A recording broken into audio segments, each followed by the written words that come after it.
se eu te disser que o pior que aconteceu naquela mata não foi ouvir alguma coisa andando do lado de fora, você talvez ache que eu estou mentindo. Porque é isso que todo mundo imagina quando pensa em um lugar isolado. Galhos quebrando no escuro, passos ao redor da barraca, respiração entre as árvores, uma coisa sem rosto esperando o momento certo para atacar. Mas não foi isso. O pior foi olhar para alguém que estava com você havia horas e de repente perceber que você já não tinha mais certeza se aquela pessoa realmente era ela. E pior ainda, foi descobrir que sair dali sem ter certeza podia ser a pior decisão que qualquer um de nós tomaria na vida. Nós éramos 7 quando chegamos. Eu lembro disso porque o número ficou preso na minha cabeça. Não como uma lembrança comum, como uma febre. 7.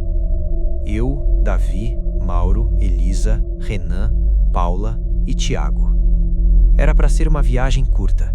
2 dias em uma área de mata afastada, perto de uma região de trilha velha que quase ninguém mais usava. Tiago conhecia o lugar. O tio dele tinha levado ele lá anos antes, e ele falava daquele acampamento como se fosse um segredo bom demais para continuar escondido. Sem sinal, sem barulho de estrada, sem turistas. Só mata, pedra, vento e um pequeno espaço aberto onde dava para montar barraca e acender fogueira. A ideia era ficar de sexta para sábado e voltar no domingo cedo. No começo, tudo foi normal. Normal até demais. Montamos as barracas ainda com luz. Rimos de coisa idiota. Discutimos sobre quem tinha esquecido fósforo extra. Renan reclamou do peso da mochila umas 5 vezes. Paula filmou pedaços da trilha. Elisa ficou mexendo no celular mesmo sem sinal, por costume. Mauro dizia todo o tempo que aquele silêncio não era um silêncio de verdade. A gente riu disso também. Na primeira noite, nada aconteceu. Ou pelo menos foi o que eu achei durante muito tempo. Hoje eu não tenho mais certeza, porque quando eu tento lembrar daquela primeira noite, sempre chego na mesma sensação. Como se alguma coisa já estivesse ali antes mesmo de nós percebermos. Não perto, já ali, misturada na ideia do lugar. No sábado de manhã, o primeiro erro apareceu. Foi uma coisa pequena, tão pequena que se o resto não tivesse acontecido, eu jamais daria importância. Eu saí da barraca cedo, ainda sonolento, e vi Tiago voltando do meio das árvores com a garrafa de água. Ele passou por mim meio calado e foi direto até a fogueira apagada. Até aí, nada demais. Segundos depois, ouvi a voz dele atrás de mim, saindo de dentro da barraca. "Você viu minha garrafa?" Eu virei tão rápido que senti o pescoço doer. Tiago saiu da barraca coçando os olhos, descalço, com a cara inchada de sono. Olhou para mim e repetiu: "Minha garrafa, você viu?" Eu lembro da sensação exata que tive. Não foi medo ainda. Foi um erro interno. Como se meu corpo tivesse entendido algo antes da minha cabeça. Eu olhei para a fogueira. Não tinha ninguém lá. A garrafa também não. "Você já estava acordado", eu falei. Ele me encarou sem entender. "Eu acabei de levantar." Eu ri. Ri porque parecia a única reação possível. "Eu te vi vindo da mata." "Não viu." "Vi sim." "Não viu." "Eu não saí da barraca." Ele falou de um jeito tão simples que por alguns segundos eu quase achei que tinha mesmo confundido. Mas eu não tinha. Eu sabia o que tinha visto. Ou pelo menos achava que sabia. Contei para os outros e ninguém levou a sério. Renan disse que eu devia ter visto o Mauro. Mauro disse que eu devia ter sonhado em pé. Elisa falou que eu estava com cara de quem ainda não tinha acordado por inteiro. Tiago só deu de ombros e achou graça. Mas naquele mesmo dia, perto do almoço, aconteceu outra coisa. E dessa vez, não foi só eu. Paula começou a perguntar por que Elisa estava emburrada com ela. Elisa jurou que não estava emburrada com ninguém. Paula insistiu. Disse que meia hora antes, Elisa tinha passado por ela perto das pedras e falado num tom seco: "Se você continuar mexendo naquela mochila, vai dar problema." Elisa jurou que não tinha saído de perto da fogueira naquele horário. Mauro confirmou. Renan também. Paula ficou irritada. Disse que não fazia sentido inventar aquilo. Elisa rebateu com a mesma irritação. As duas começaram a discutir por uma coisa que sozinha era idiota demais. Mas havia alguma coisa no jeito de Paula falar que me incomodou. Ela não estava defendendo uma impressão. Ela estava defendendo uma certeza. Foi você, Paula dizia. Você estava ali. Você olhou para mim e falou isso. Eu não saí daqui, Elisa respondeu. Então quem falou comigo? Ninguém respondeu. Foi a primeira vez que o silêncio naquele lugar pareceu maior do que deveria. Na tarde do segundo dia, o desconforto já estava no grupo, mesmo que ninguém dissesse. Todo mundo começou a ficar mais atento, não de forma declarada, de forma sutil. Olhares demorados demais, perguntas desnecessárias, conferências disfarçadas. Onde você estava? Você foi sozinho? Quem estava com você? Você viu quem passou ali? Nada abertamente agressivo, ainda. O problema começou a piorar quando Mauro levou um soco, ou pelo menos disse que levou. Foi pouco antes de anoitecer. Eu estava com Tiago juntando lenha quando ouvimos Mauro xingando perto dos carros. Corremos até lá e encontramos ele caído de lado com a mão no rosto, olhando para Renan como se quisesse pular no pescoço. Você tá maluco? Qual é o seu problema? Mauro gritou. Renan estava parado a uns 3 metros, pálido, sem entender. Eu não fiz nada. Mauro levantou cambaleando e mostrou a lateral da boca, já vermelha. Você me bateu. Eu não bati. Você veio por trás e me bateu. Eu estava com a Paula. Paula confirmou imediatamente. Ela e Renan estavam perto da trilha curta, descendo com uma sacola de coisas. Tiago disse que também os tinha visto juntos 1 minuto antes. Mauro virou para todos nós como se o mundo tivesse enlouquecido. Então quem foi? Ninguém respondeu. Eu lembro da expressão dele. Não era só raiva, era humilhação. A pior parte de algo impossível não é o susto, é a forma como você parece ridículo quando tenta explicar. Mauro começou a insistir que tinha visto Renan. Não alguém parecido, não uma sombra. Ele viu Renan. O rosto, o corpo, a roupa, tudo. Mas Renan tinha testemunha. 2. O grupo se dividiu ali, mesmo que sem admitir. Uma parte começou a pensar que havia mentira. A outra começou a pensar que havia algo pior. Naquela noite, ninguém queria falar claramente sobre isso, mas ninguém queria dormir. Acendemos a fogueira cedo demais. Ficamos perto dela como se o fogo pudesse organizar alguma coisa dentro da cabeça. Tiago tentou racionalizar. Disse que estávamos cansados, isolados, sem sinal, num lugar estranho, com pouca comida quente e muita sugestão idiota. Disse que essas situações fazem as pessoas encaixarem memória errada. Era um bom argumento. Talvez tivesse funcionado, se o resto não tivesse acontecido. Porque eu então não teria ouvido minha própria voz vindo da mata. Foi rápido, um sussurro baixo demais, mas era minha voz. Eu não entendi as palavras, só reconheci o timbre. Olhei imediatamente para o grupo. Todos estavam ali. Davi, Elisa, Mauro, Renan, Paula, Tiago. Ninguém tinha saído, e a minha voz tinha vindo de fora. Eu não falei nada na hora, porque no instante em que você diz uma coisa dessas em voz alta, ela deixa de ser só sua, e eu ainda não queria compartilhar aquilo com ninguém. Mas acho que meu rosto entregou alguma coisa. Elisa percebeu e perguntou se eu estava bem. Eu respondi que sim. Minutos depois, Renan começou a contar. Eu vi quando ele mexeu os dedos discretamente, apontando para cada um de nós ao redor da fogueira. 1, 2, 3, 4, 5, 6. Então ele franziu a testa, piscou. Contou de novo. 1, 2, 3, 4, 5, 6. Ficou quieto. Dessa vez não olhou para mim. Olhou para trás da Paula. Foi só por 1 segundo, mas eu vi. O quê? Mauro perguntou. Renan demorou a responder. Nada. Você contou a gente. Não contei. Contou sim. Renan balançou a cabeça. Eu só achei que... Esquece. Ninguém esqueceu. A ideia de ir embora surgiu pouco depois da meia-noite. Foi Paula quem falou primeiro. Ela estava quase chorando de raiva, não de medo. Isso deixava tudo pior. Eu não vou passar mais uma noite aqui. Tiago tentou argumentar, mas ela cortou. Não me importa. Alguma coisa está errada. Eu não quero saber o quê. Eu quero sair daqui agora. Mauro concordou na hora. Renan disse que sair à noite pela trilha era uma péssima ideia. Elisa falou que amanhecendo seria melhor. Paula respondeu que amanhecendo podia ser tarde.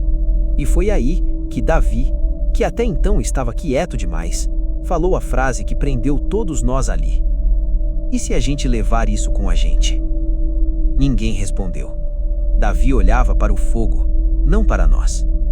E se tem alguma coisa imitando alguém aqui, como vocês querem entrar num carro sem saber quem está entrando junto? O silêncio que veio depois foi pior do que qualquer som da mata. Porque todos nós tínhamos pensado nisso, mas ninguém queria ser o primeiro a dizer. Paula balançou a cabeça, nervosa. Isso é absurdo. É? Davi perguntou. Então vai, pega o carro, leva todo mundo, chega em casa, abre a porta para sua mãe, pro teu irmão, pro teu cachorro e dorme tranquila sem saber se trouxe essa coisa junto. Paula não respondeu. Eu vi na cara dela o momento exato em que a ideia entrou. Não como crença, como impossibilidade. A partir dali, o acampamento deixou de ser um lugar de onde queríamos sair. Virou um lugar de onde não podíamos sair. Não sem certeza. E foi justamente aí que tudo piorou. Como se alguma coisa estivesse esperando por isso. Na manhã seguinte, ninguém lembrava de ter dormido direito. Mesmo assim, todos tinham lembranças vagas de sonhos ruins. Só que não eram sonhos iguais, eram detalhes iguais. Uma voz chamando da mata, alguém parado entre as árvores, o som de passos contornando a barraca, uma figura conhecida, imóvel demais, como se estivesse tentando lembrar como gente fica em pé. Foi Mauro quem propôs os testes. Perguntas pessoais, coisas íntimas, memórias antigas, assuntos que só cada um saberia responder. Parecia inteligente. Na prática, foi um desastre. No começo, funcionou. Renan perguntou para Paula o nome do cachorro que morreu quando ela tinha 12 anos. Ela respondeu. Elisa perguntou a Tiago qual cicatriz ele tinha no joelho e de onde veio. Ele respondeu. Eu perguntei a Mauro a frase exata que ele me disse quando quase caiu no rio, anos antes. Ele riu muito. Por uma hora, os testes nos deram um pouco de chão. Parecia que estávamos avançando. Então, Davi errou. Paula perguntou em que cidade a avó dele tinha morado antes de morrer. Ele ficou em silêncio por 2 segundos longos demais. Depois respondeu. Errado. Paula ficou branca na hora. Não. Davi franziu a testa. Não o quê? Não era essa. Era sim. Não era. Davi insistiu. Paula começou a tremer. Você sabe muito bem que não era. Elisa tentou acalmar, dizendo que todo mundo podia esquecer um detalhe. Mas Paula não reagia como quem ouviu um simples erro. Ela reagia como quem viu uma rachadura abrir. Davi ficou irritado. Disse que estava cansado, que não lembrava direito, que aquilo não provava nada. Então, meia hora depois, Tiago errou também. Depois, Mauro. Depois, Elisa. Coisas pequenas. Datas, nomes, ordens de acontecimentos. No início parecia que a coisa estava falhando. Depois ficou pior, porque percebemos que talvez nós estivéssemos falhando. E se nós também errávamos, então o que exatamente diferenciava a cópia do original? No fim da tarde, Tiago tentou fugir. Ou pelo menos foi isso que Mauro jurou ter visto. Ele veio correndo até a fogueira, ofegante, apontando para a trilha. O Tiago tá indo embora sozinho. Todos levantamos ao mesmo tempo. Tiago, que estava do nosso lado, também levantou. Você tá maluco? Mauro congelou. Olhou para Tiago, olhou para a trilha, olhou para nós. Eu acabei de te ver descendo. Eu não saí daqui, Tiago respondeu. Eu vi você. Você viu alguém. Eu vi você. Dessa vez ninguém riu, ninguém racionalizou. Mauro puxou Tiago pela camisa. Renan separou os dois. Paula começou a chorar de novo. Davi mandou todo mundo calar a boca.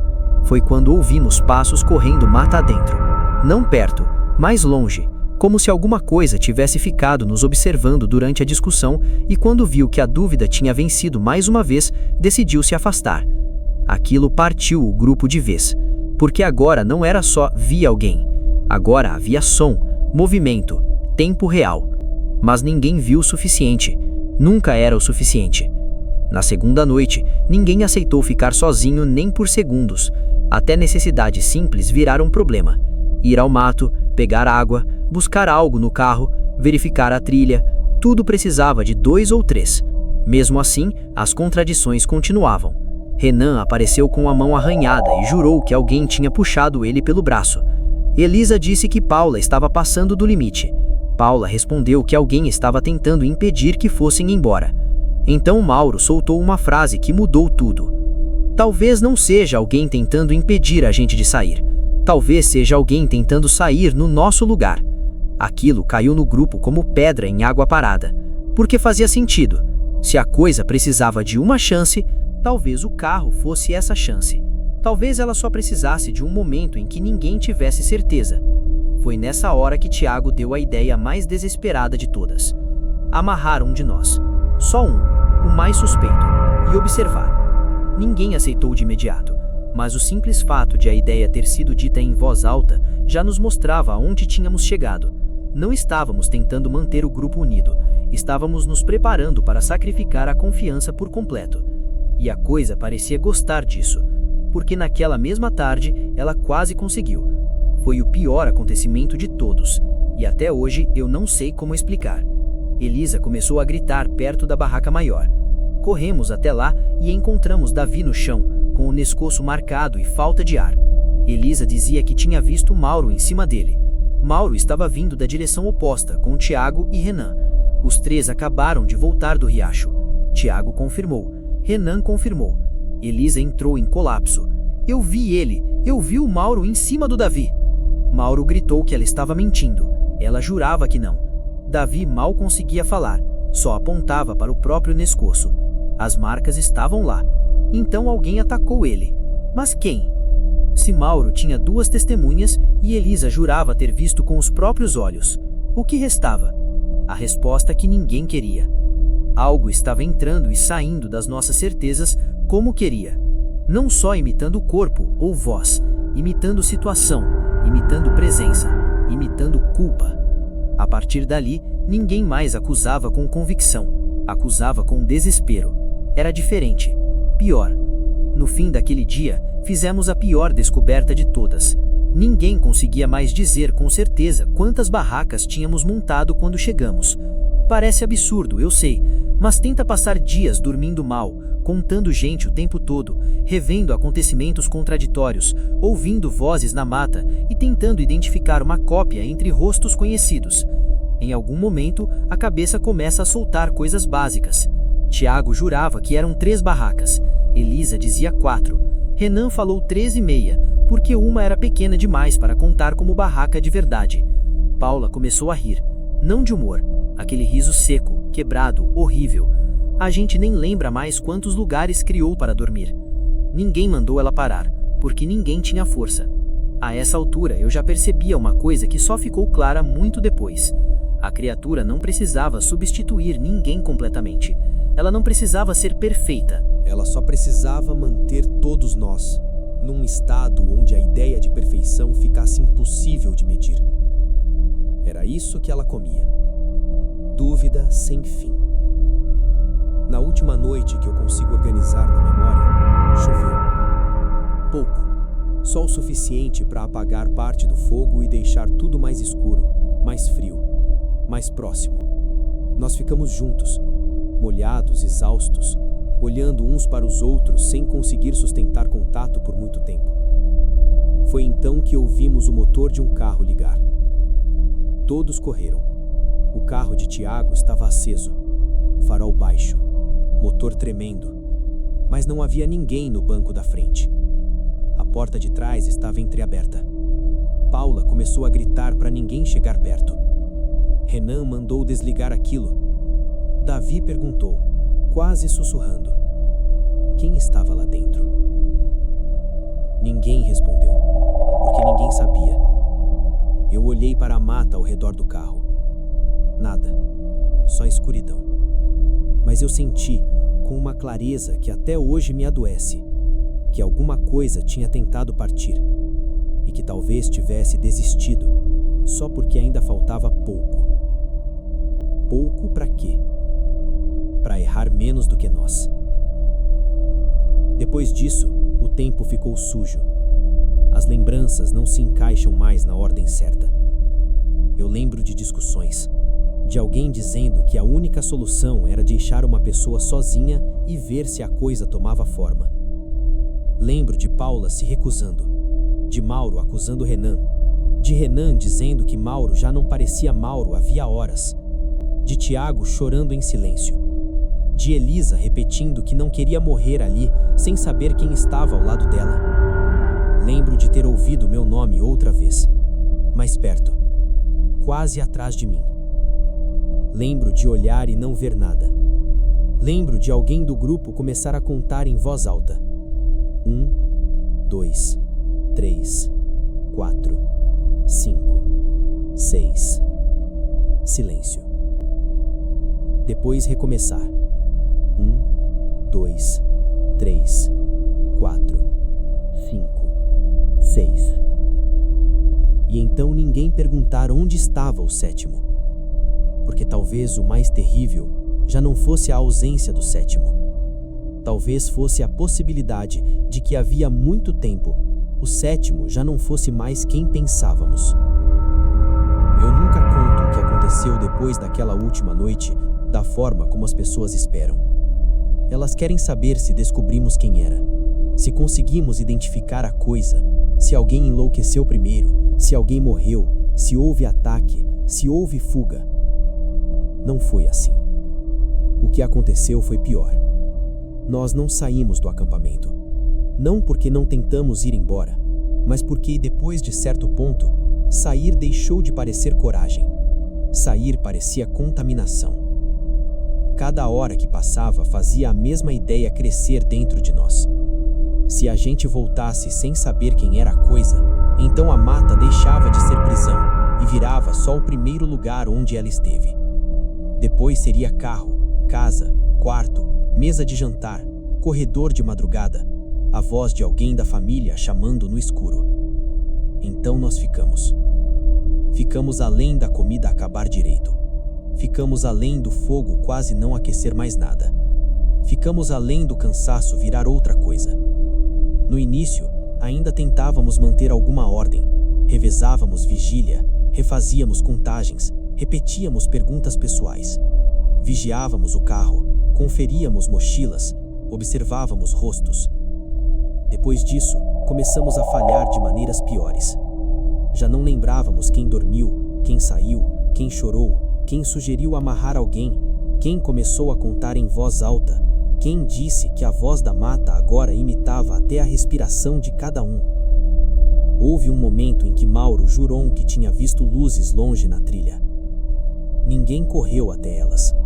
Ninguém gritou por socorro. Essa é a parte que mais me corrói, porque naquele ponto, a ajuda já parecia ameaça. Se alguém viesse nos buscar sem entender o que estava ali, então nós não estaríamos sendo salvos, estaríamos abrindo passagem. No dia que encontraram a gente, se é que foi um dia, porque a noção de tempo ali tinha apodrecido, eu lembro primeiro do barulho. Motores, portas batendo, gente chamando, passos rápidos, alguém gritando nomes. Não foi alívio que sentimos. Foi pânico. Pânico real. Pânico bruto. Paula foi a primeira a dizer que não deixassem entrarem. Ninguém discordou. Os homens do resgate começaram a aparecer entre as árvores usando lanterna, colete, rádio, chamando por nós como se o pior já tivesse passado. Mas o pior estava justamente ali, porque eles sorriam com aquele desespero profissional de quem achava que finalmente encontraram pessoas perdidas. E nós só conseguíamos pensar uma coisa: eles não sabem. Eles não sabem que não podem levar a gente assim. Não sabem que não podem contar errado. Não sabem que não podem colocar todo mundo junto. Não sabem que não podem encostar em ninguém sem ter certeza. Tiago começou a mandar eles pararem. Mandava ficar longe. Dizia que ninguém podia atravessar a clareira. Os bombeiros acharam que era choque. Um deles tentou se aproximar devagar, falando baixo, como se estivesse lidando com vítimas de trauma. Mas trauma era uma palavra pequena demais para o que sobrara da gente. Renan começou a gritar que eles precisavam contar. Contar direito, contar várias vezes, contar olhando para o rosto de cada um. O homem do resgate olhou sem entender. Atrás dele, outros 2 já se espalhavam pela clareira. Elisa entrou em desespero. Não separa ninguém. Não leva ninguém antes de saber. Os homens tentaram acalmar, perguntar há quantos dias estávamos ali, se alguém estava ferido, se tinha mais gente. Mais gente. Eu lembro muito bem dessa parte, porque quando um deles perguntou isso, ninguém respondeu na hora. Não porque não tivéssemos entendido, mas porque a pergunta era horrível demais. Tinha mais gente. Nós éramos 7 quando chegamos, mas naquele momento eu já não sabia se responder sim ou não era mais perigoso. Os homens do resgate interpretaram nosso silêncio como confusão. Se aproximaram mais. Davi tentou impedir fisicamente. Segurou um deles pelo braço e falou tão sério que até hoje ouço a voz dele.